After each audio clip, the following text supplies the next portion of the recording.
J'ai besoin d'un endroit pour dormir. J'ai besoin que me donne un avenir. Bonjour, nous sommes le 20 novembre 2022. C'est la journée internationale des droits de l'enfant. Nous sommes adolescents sans parents ici. Où sont les droits? Moi, je vais vous parler de notre passage en tant que LASMI à l'Assemblée nationale lors d'une réunion. Donc, nous avons été invités. Il y avait plusieurs autres associations avec nous. Nous étions à peu près 10 au total comme association invitée.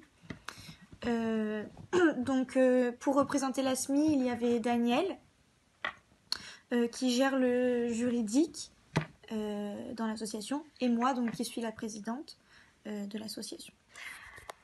Malheureusement, nous n'avons pas pu emmener de jeunes parce que c'est ce qu'on comptait faire au début vu que nous fonctionnons comme ça depuis toujours et que c'est pour et par les jeunes, donc c'était un peu plus logique que les jeunes puissent venir et expliquer eux-mêmes un petit peu les choses. Parce que à l'Assemblée nationale, on nous a dit que on serait trop et qu'on pouvait pas emmener de gens qui n'ont pas de papier. Donc du coup, voilà, ça, c'était pas possible. C'était un peu gênant, on va dire, pour Daniel et moi de parler au nom des jeunes. C'était un petit peu une position gênante parce que on n'a pas l'habitude de le faire. Et puis parce que c'est plus logique que ce soit les gens dans la situation qui en parlent.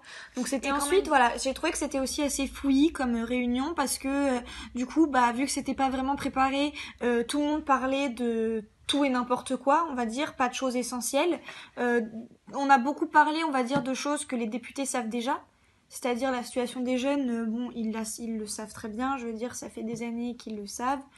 Voilà. Donc en fait on a un peu parlé pour rien parce que c'était déjà des choses qu'ils savaient et au final rien n'a été réellement mis en place à la fin de cette réunion parce que ça fait quand même 7 ans que nous en tout cas on existe pour l'ASMI, 7 ans qu'on a parlé à plusieurs députés et qu'à chaque fois c'est les mêmes réponses, soit c'est pas eux parce que c'est au-dessus et que du coup eux ils peuvent pas faire, soit ils ont pas le temps, soit on nous dit qu'ils vont faire des choses mais c'est très long et puis c'est jamais fait, c'est un jour quoi.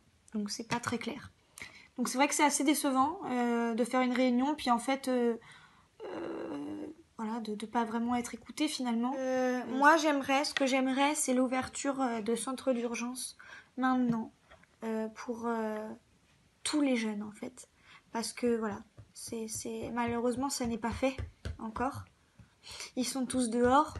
Ils sont mineurs et ils sont dehors, je veux dire, c'est quand même pas du tout normal, c'est comme ça depuis des années, tout le monde le sait, mais rien ne change. Et donc, moi, je trouve que la solution première serait d'ouvrir des centres d'urgence pour qu'ils puissent y aller, déjà. Maintenant, ils m'ont mis à l'hôtel pour 5 jours. Après, ils m'ont demandé, ils m'ont évalué. Maintenant, le jour de mon évaluation, maintenant, ils m'ont posé beaucoup de questions. Maintenant, quand moi j'ai répondu en français leurs questions, ils ont dit que c'est pas possible. Un enfant venant de l'Afrique qui sait s'exprimer en français. Or, ils oublient que non, chez nous, on est parti à l'école et puis c'est le français qu'on parle chez nous. Maintenant, pourquoi ils m'ont refusé? Ils m'ont refusé que non, moi je parle le français très bien, que c'est pas normal. Et pourtant, moi je suis parti à l'école. J'ai fait tout mon cycle primaire. Je me suis limité en CM2. Donc, le deuxième aussi est qu'ils m'ont posé la question que quand est-ce que moi je suis rentré à l'école. Mais moi, j'ai répondu, je suis rentré à l'école en 2013. Maintenant, ils disent que non, que de préciser réellement l'âge à laquelle, avec le mois, moi, je suis rentré à l'école. Donc, ils m'ont posé ce genre de questions, de préciser même les dates. Et pourtant, je ne peux pas me rappeler de tout ça. Donc, ils m'ont refusé. Maintenant, ça fait maintenant 2 mois. Nous sommes dans la rue et pourtant au pays, on n'a jamais imaginé que non, un enfant qui se retrouve en France qui dort dans la rue en bas du pont. Maintenant, ça fait 2 mois que je suis là, je dors dans la rue en bas du pont à la Liberté, où il y a beaucoup même, beaucoup de nationalités différentes qui vivent là-bas aussi, qui sont dans la même situation que moi. Il y a d'autres même qui ont fait plus de 5 mois, ils sont là, ils sont en train de faire leur recours. Moi, j'ai déposé mon truc de recours avant de voir le juge. Ça fait maintenant 2 mois que j'ai pas encore rencontré le juge pour faire, comment dirais, mon audience. Donc, il y a d'autres même qui ont fait plus que ça. Donc, ils vivent dans la même situation que nous. Souvent, tu peux te réveiller le matin, tu n'as même pas quoi manger. Or, étant au pays, c'est vrai que là-bas, nos parents n'ont même pas le minimum de ceux qui vivent ici, mais là-bas, quand même, on n'a jamais passé des journées sans manger. Mais ici, souvent, c'est hyper compliqué. À part les bonnes volontés qui passent les matins, souvent, nous donner quelques pains. Il y a des gens qui viennent avec leur voiture, ils viennent faire beaucoup de bruit vers 1h, 2h, 3h du matin pour nous empêcher de dormir. Malgré que nous dormons dans la rue, ils viennent faire bruit là-bas, comme si nous étions des animaux. Maintenant, il y a beaucoup de nos camarades qui sont tombés malades, qui sont malades même. Ils sont malades. Sauf quelquefois, il y a des médecins qui viennent voir, mais c'est pas suffisant. Parce que, voilà, nous sommes là, nous voulons aller à l'école comme les autres enfants. C'est ça seulement nous voulons, on veut aller à l'école comme les autres enfants. Voilà, parce que moi, je suis passé devant le juge. Maintenant, moi, j'ai été reconnu mineur. Voilà, on m'a placé à l'hôtel maintenant. Donc, moi, je suis à l'abri. Voilà. Maintenant, dans quelques jours, j'irai à la campagne quand même. Voilà, parce que moi, je ne vais pas rester à Paris ici, coûte que coûte. Non. Moi, je veux aller à l'école, me former très bien comme les autres enfants. Car j'ai un objectif, j'ai un rêve à atteindre. Donc, moi, je préfère la campagne pour étudier sérieusement. Je fais cette vidéo, comme aujourd'hui, c'est la journée mondiale des enfants. Donc, j'ai fait cette vidéo pour parler de la situation qui se passe avec nous, les jeunes étrangers qui viennent de l'Afrique. Nous souffrons beaucoup. Or, c'est notre droit d'être protégés. Donc, c'est ma manière de fêter la journée mondiale des enfants. Dans le 92, au fait, je ne suis pas le seul Guinéen concerné, on est pas mal. On reçoit aujourd'hui des OQTF par rapport à des raisons qui ne sont pas justifiées. Et moi, je dirais c'est des raisons banales pour eux. C'est comme si c'était du copier-coller qu'on mettait au niveau des OQTF. On a presque les mêmes raisons.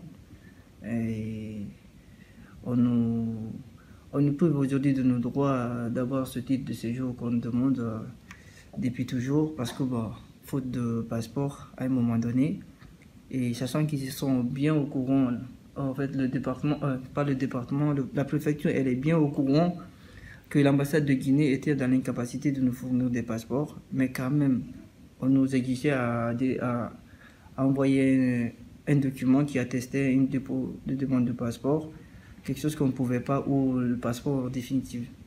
Et c'est toujours encore le même problème, même pas pour travailler, même pas pour avoir le permis de travail, pour aussi avoir le titre de séjour, on nous le demande.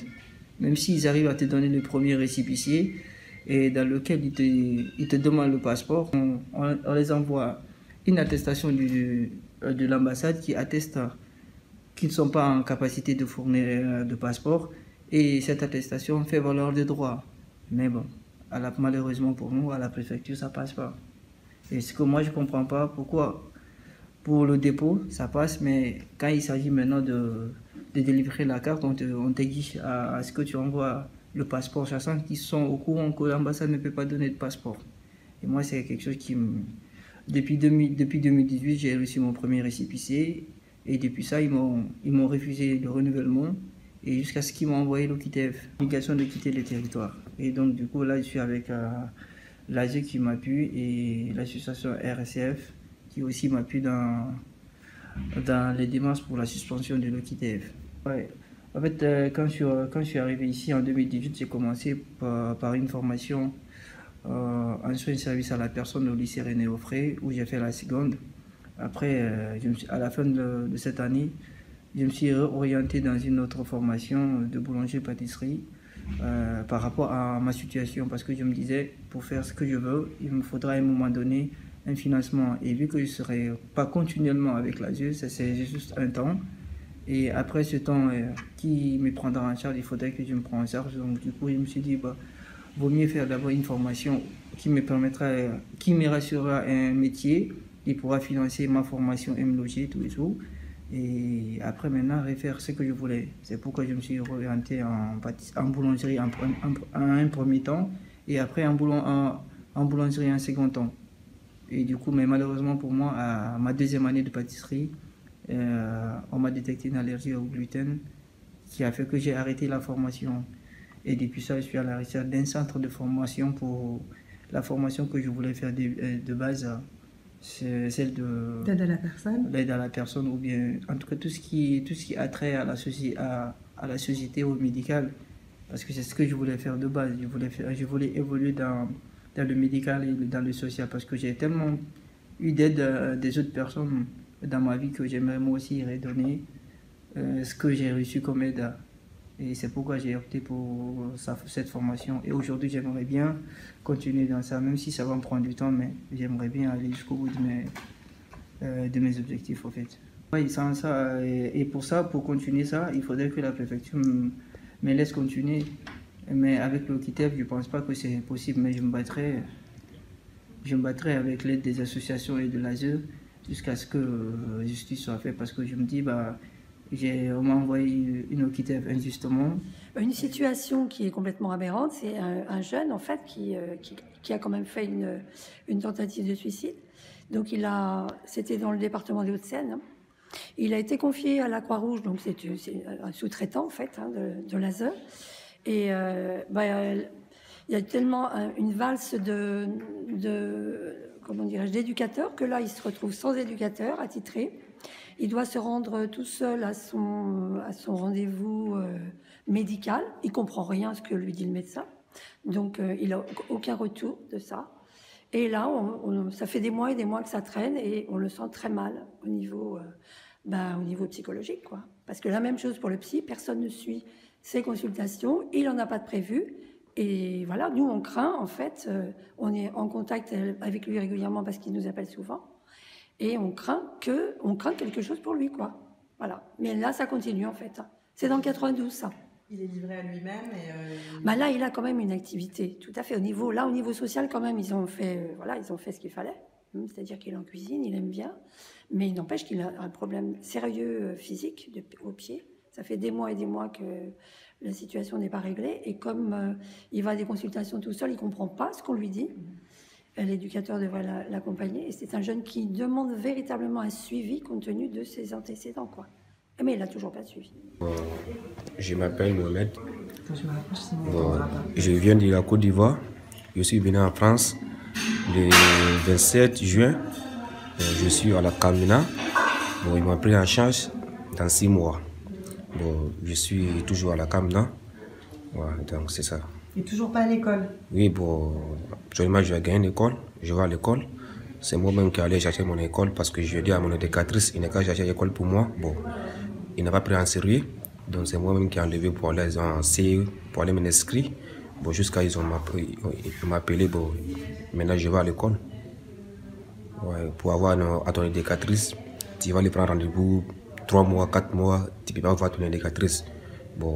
Franchement, on a beaucoup de problèmes. Voilà, donc c'est ça. Franchement, nous sommes les enfants, on est fatigués, on ne sait pas qu'est-ce qu'on va faire. Voilà, aidez-nous, voilà, parce que c'est notre droit, donc aidez-nous, merci. Bonjour. Bonjour. Tu t'appelles comment? Est-ce que tu peux expliquer ton situation? J'ai 16 ans et je suis venu en France ici. Et je suis allé à la Croix-Rouge depuis le mois d'août. Et la Croix-Rouge m'a jeté au dehors pendant 3 mois. Et aujourd'hui, où je suis là, vous parlez là, je viens de trouver une chambre d'hôtel que je dois aller dormir là-bas. En tout cas, vraiment, j'ai beaucoup souffert dans la rue, dormir dans les tentes, dormir en bas des ponts. En tout cas, vraiment, ça m'a beaucoup. Mais aujourd'hui, en tout cas, je remercie le bon Dieu d'avoir une chambre d'hôtel pour dormir. En tout cas, c'est ça qu'il y a à vous dire. En tout cas, merci beaucoup. Bonjour, je suis Richard, j'ai 16 ans, je viens d'Afghanistan. Ce que je veux de politicien, c'est qu'il doit travailler un peu rapidement pour nous donner des résultats. Parce que nous, on fait des interviews et tout, et après on attend 5-6 mois pour avoir un résultat. Et moi, j'ai attendu 6 mois, 5 mois, 7 mois pour avoir un jugement. Et parce que quand tu n'as pas un jugement, tu n'as pas le même droit que quand tu as un jugement. Donc je pense que c'est un peu mieux c'est beaucoup mieux pour nous d'avoir un jugement et parce que comme ça on est tranquille, on travaille à l'école, on travaille bien à l'école, on est bien psychologiquement et tout. Donc j'espère que ça va changer le travail rapidement. Et moi aussi je connais beaucoup de gens qui attendent presque 12 ans pour avoir son jugement. Et un autre truc que je vois qui est très important, c'est qu'il doit contrôler l'éducatrice et l'éducateur parce qu'ils ne travaillent pas bien et ils disent oui à les gens mais en fait ils ne font rien. Donc oui, c'est ça que je veux un politicien en France. Merci. Hi, my name is Ashraf. I'm from Bangladesh. I'm 16 years old. I'm in France now, and I don't have any parents. I live in alone. So I went to Croix-Rouge and they rejected me at the first time when I arrived in France. So after that, I was living in street, and I don't have any money, and I don't know anyone in France. So I was travel. I suffered so many things. So in these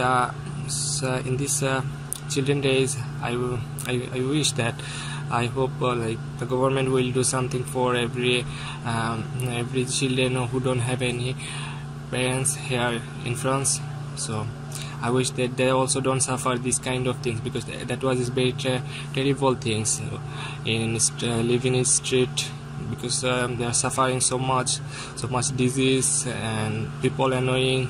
So I wish there's like if the government do something for the street people, so that will be better, because I suffer it, so I know how it is feel.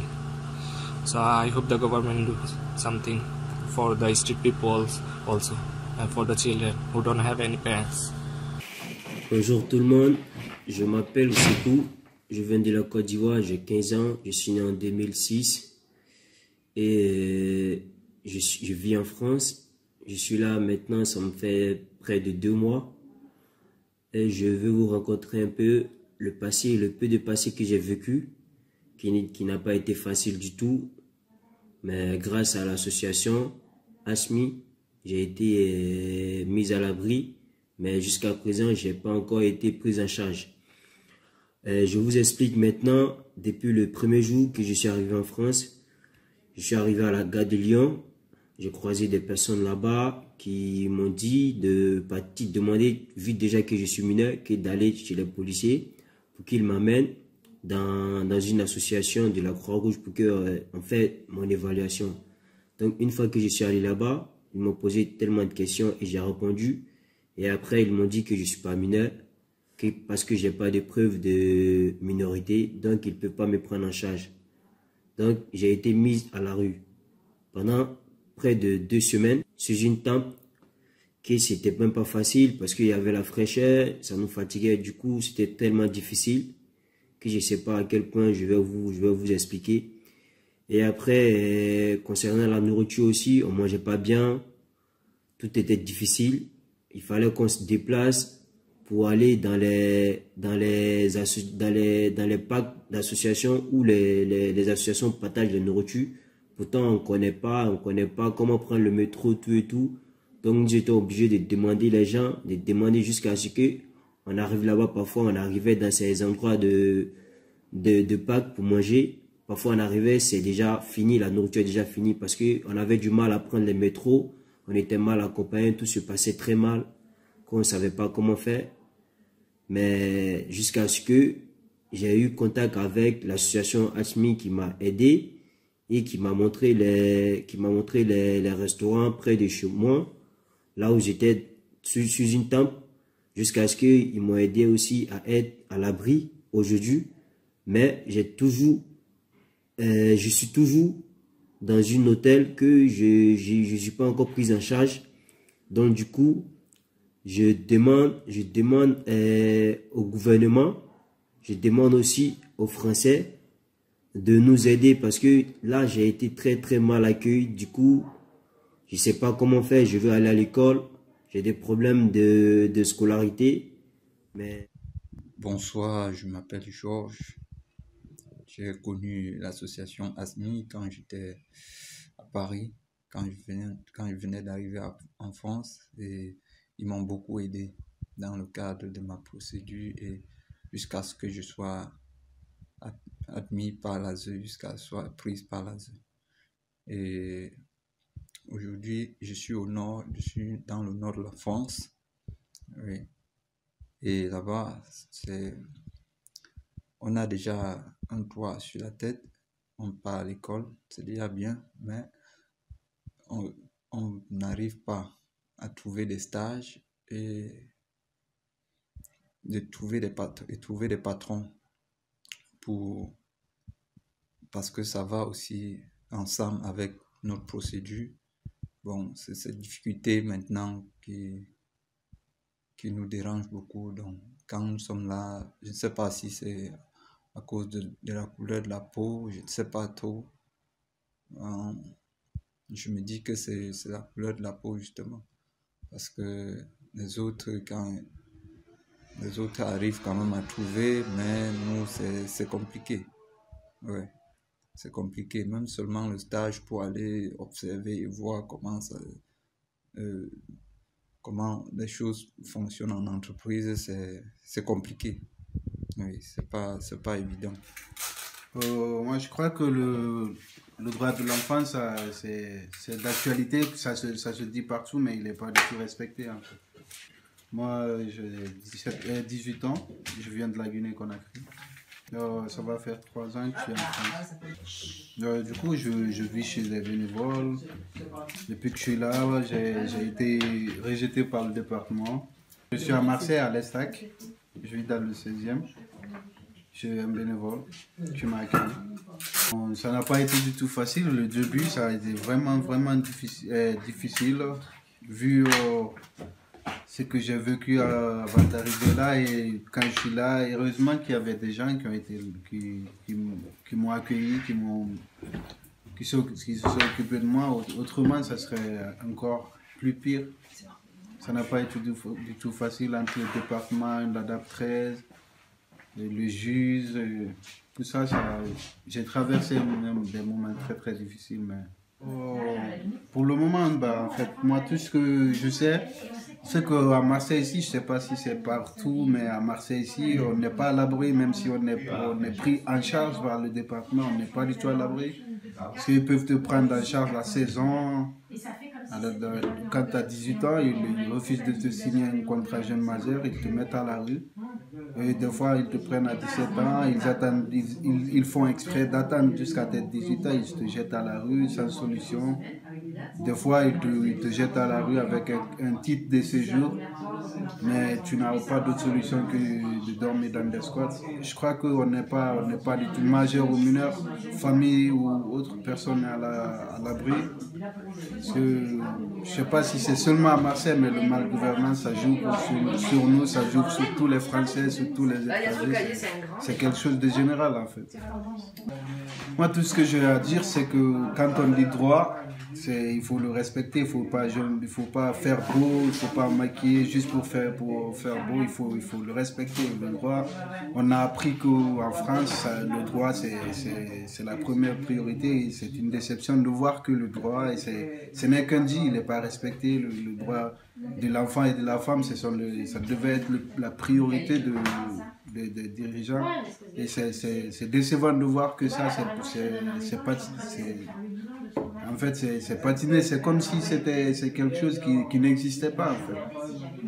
Le droit de l'enfant, il doit être respecté, comme ils le disent. Et moi, tout ce que je prie aux dirigeants, c'est de faire face aux enfants qui sont l'avenir de ce pays, qu'ils soient étrangers ou pas.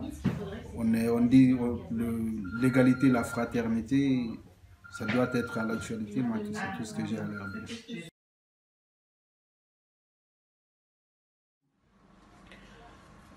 Moi aussi, je m'appelle Yakuba. Je vais vous parler sur ma situation de mon arrivée en France. Je suis arrivé en France en 2018. Le moment de mon arrivée, je ne connais personne ici. J'avais été passé à la Croix-Rouge. À la Croix-Rouge de Couronne, ça se trouve à Couronne. Et ils m'ont pris en charge pendant un mois, ils m'ont mis dehors. Donc je dors dehors, souvent dans les gares.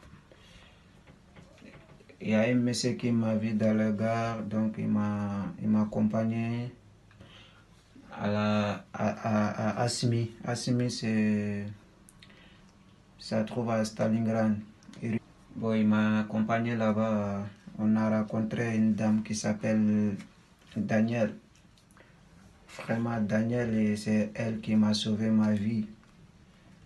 Donc, j'avais connu personne en France ici, de la ZOUS. Il m'a aidé à faire mes recours de la ZOUS. Bon, le moment de ma convocation, avant les ZOUS, il m'a convoqué. Elle m'a montré une association, l'ASMI. Bon, aussi avec l'ASMI, Daniel, et aussi avec Nathalie. Donc, on fait les quotidiennes, on fait des cours de français, on fait des anglais, on fait des musiques, on fait souvent football, souvent on fait des visites. Donc, j'étais avec elle, vraiment, elle aussi, elle est très gentille, elle nous donne le manger, l'argent, il nous cède les vêtements, chaussures, il nous fait beaucoup de choses en fait. Bon, après les jours, il m'a convoqué, il m'a pris en charge. J'avais scolarisé en 2018 aussi dans le lycée Abbé Grégoire, ça se trouve à 5e arrondissement de Paris, Notre-Dame. J'avais scolarisé en IP2 ans. Bon, après, ils m'ont convoqué, ils m'ont transféré à 78.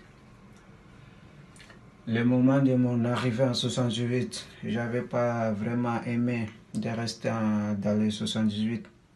Surtout dans les 78, ici c'est très compliqué pour nous. Parce que là, même actuellement, ils m'ont mis dehors en fait. C'est pas également dehors, mais ils m'ont mis dans les Croix-Rouges. On est là dans les difficultés, surtout parce que j'avais fait une demande de contrat de jeune major. Bon, et il n'est pas d'accord d'accepter mon demande de contrat de jeune major. Bon, ils m'ont mis ici dans une Croix-Rouge. Bon, là, on a 3 personnes dans la chambre. Il y a une chambre qui n'est même pas 4 mètres, 3 lits. Donc on a 3 personnes dans la chambre. On n'a même pas d'espace pour arranger les affaires. Et au niveau de nourriture, ils nous donnent 10 tickets de 5 € pendant 15 jours. Et tout le reste, c'est nous-mêmes qui débrouillons. Bon, même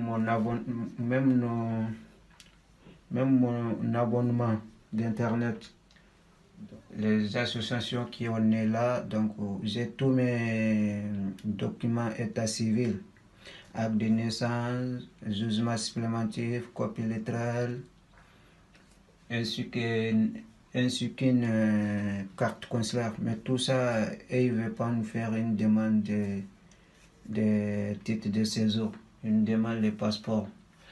Bon, nous les Maliens, on n'est pas ouvert le passeport si on n'est pas les cartes NINA. La carte NINA,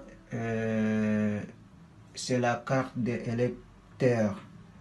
Parce que les Maliens, ils font les élections avec cette carte. Parce que les gens, il faut les voter, il faut les voter ça, avec les cartes. Bon, mon père, il m'avait fait un recensement. Bon, ils ont fait des erreurs.